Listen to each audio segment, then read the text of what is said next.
Raidą, laidą. Nu gerai, interviu. Kaip jums sekasi gyventi? Iš tikrųjų, Jebra, darom, linkėjimai Masaičiam.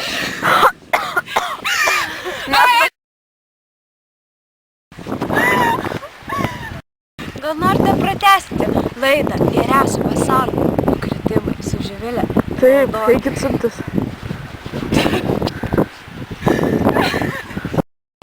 Čia yra mūsų geriausia etikos mokytoja. Pati geriausia, geresnės nėra.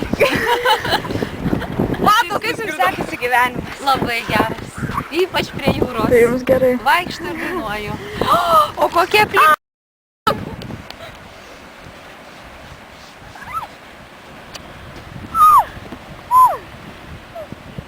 Pamatysit Krisą ant žemės. Tai pasukelti sugesit, pasižiūri ant žemę ir tada Krisą tai fainai.